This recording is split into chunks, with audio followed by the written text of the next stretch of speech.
30 November tahun 2004 adalah hari kelam bagi wanita bernama Laura Lazarus. Hari di mana dirinya berpikir akan meninggal dunia setelah pesawat Lion Air dengan nomor penerbangan JT538 tergelincir saat mendarat di Bandar Udara Adi Sumarmo, Solo, Jawa Tengah. Dalam insiden tersebut, menelan 26 nyawa, 55 orang luka berat dan 63 orang luka ringan. Laura berada dalam daftar korban selamat dengan luka berat.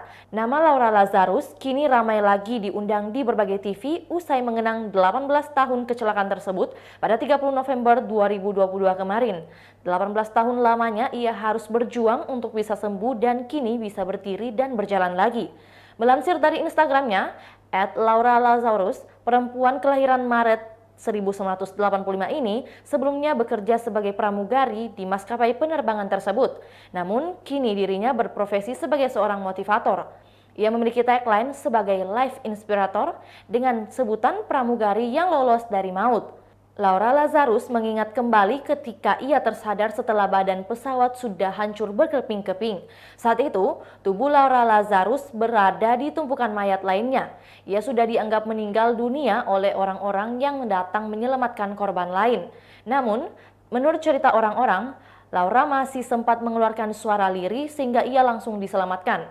Laura juga mengaku sempat mendengar suara kesakitan dan meminta tolong. Hal pertama yang dipikirkannya bagaimana bisa menolong orang itu, tapi yang dirasakannya hanyalah mati rasa. Tubuhnya tidak memungkinkan lagi untuk berdiri. Bahkan, dia sudah berpikir bahwa hidupnya akan berujung pada kematian.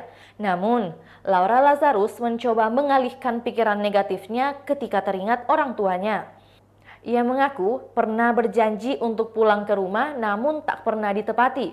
Dalam keadaan yang tidak mampu bergerak, Laura Lazarus berdoa dalam hati, "Tuhan, kalau saya nggak pulang hari ini mereka bakal kecewa. Tolong kasih kesempatan sekali lagi untuk ketemu orang tua saya, seenggaknya bisa minta maaf," ucapnya. Akibat dari kecelakaan pesawat tersebut membuat Laura Lazarus mengalami luka di bagian wajah. Bahkan, ia harus melakukan operasi sebanyak 5 kali untuk memulihkan wajahnya yang mengalami remuk. Tulang pipinya remuk, matanya juga turun ke bawah. Selain itu, Laura Lazarus harus mengalami kelumpuhan dan betis yang berlobang.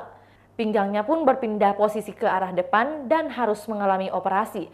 Namun kini, kondisi Laura Lazarus sudah mampu berjalan tanpa tongkat dan kembali tampil menawan lagi.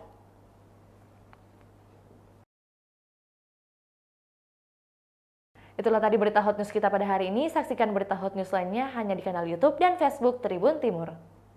Terima kasih sudah nonton. Jangan lupa like, subscribe, dan share ya.